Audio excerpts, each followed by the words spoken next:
उत्तराखंड के कानपुर से विधायक उमेश कुमार ने एक बार फिर त्रिवेंद्र सिंह रावत और उनके नजदीकियों के खिलाफ मोर्चा खोल दिया है। एलयूसीसी के बहाने उमेश कुमार ने पूर्व सीएम त्रिवेंद्र सिंह रावत के औद्योगिक सलाहकार केएस पवार की कंपनी सोशल म्यूचुअल बेनिफिट निधि लिमिटेड पर गंभीर सवाल खड़े किए हैं। देखिए रिपोर्ट। फिर एक्टिव हुए विधायक उमेश कुमार, पूर्व सीएम त्रिवेंद्र सिंह रावत के नजदीकी पर निशाना, केएस पवार की कंपनी पर खड़े किए गंभीर सवाल। उत्तराखंड के पूर्व मुख्यमंत्री त्रिवेंद्र सिंह रावत और कानपुर से निर्दलीय विधायक उमेश कुमार की सियासी लड़ाई किसी से छिपी नहीं है। अब उमेश कुमार एक बार फिर एक्टिव हो गए हैं। पूर्व सीएम और हरिद्वार से बीजेपी सांसद त्रिवेंद्र सिंह रावत के औद्योगिक सलाहकार रहे केएस पवार की कंपनी पर उन्होंने कई गंभीर सवाल खड़े किए हैं।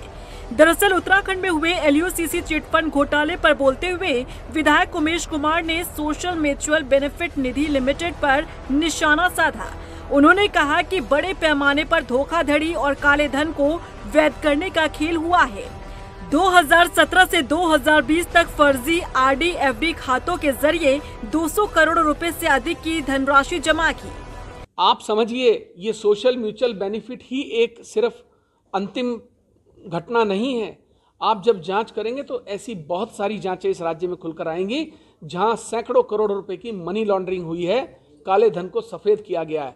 ये काला धन यहीं के लोगों से इकट्ठा किया गया, यहीं के लोगों को मूर्ख बनाया गया, उन्हीं के साथ धोखाधड़ी की गई और उसी पैसे को सफेद कर लिया गया और सरकार चुपचाप मौन बैठी है। आखिर एक पूर्व मुख्यमंत्री के सलाहकार जो 2017 में शपथ लेते हैं और शपथ लेते ही उनको औद्योगिक सलाहकार बनाते हैं और 2020 तक 180 करोड़ रुपए का जो है उनकी कंपनी में निवेश आ जाता है, पैसे आ जाते हैं।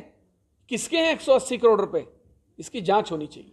उन्होंने दावा किया कि भारतीय रिजर्व बैंक ने मुख्य सचिव से इस कंपनी की धोखाधड़ी की जांच की मांग की थी, जिसके बाद एसटीएफ का गठन भी हुआ, लेकिन जरूरी दस्तावेज और सबूत गायब कर दिए गए। 2018 में रिजर्व बैंक ऑफ इंडिया का एक मेल आता है। उस मेल में 10 कंपनियों के नाम बताए जाते हैं। उस मेल के अंदर यह बताया जाता है कि ये कंपनियां आपराधिक गतिविधियों में संलिप्त हैं। उस मेल में यह भी कहा जाता है कि सोशल म्यूचुअल बेनिफिट कंपनी भी आपराधिक गतिविधियों में संलिप्त है। उसके बाद जैसे ही मुख्य सचिव जांच के आदेश देते हैं एसटीएफ को, रातों रात फाइल गायब हो जाती है। कहां गई वो फाइल? कहां गए वो मुख्य सचिव के आदेश? क्यों? क्योंकि मुख्यमंत्री का सबसे ताकतवर सलाहकार, उसकी कंपनी का नाम आरबीआई द्वारा मेल में लिखा गया था, इसलिए गायब कर दिया गया। विधायक उमेश कुमार ने न सिर्फ तत्कालीन त्रिवेंद्र सरकार पर निशाना साधा, बल्कि मौजूदा धामिश सरकार पर भी संरक्षण देने का आरोप लगाया। इंटरकनेक्टेड हैं, सब एक दूसरे से जुड़े हुए हैं और जब अगर आप इस नेटवर्क की जांच करेंगे तो कहीं ना कहीं इनके निदेशक भी एक दूसरी कंपनियों में सब एक ही मिलेंगे।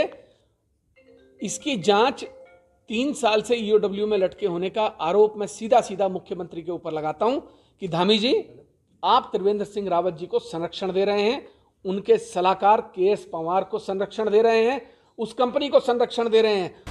बता दें कि कानपुर विधायक उमेश कुमार और पूर्व मुख्यमंत्री त्रिवेंद्र सिंह रावत के बीच की खींचतान किसी से छिपी नहीं है।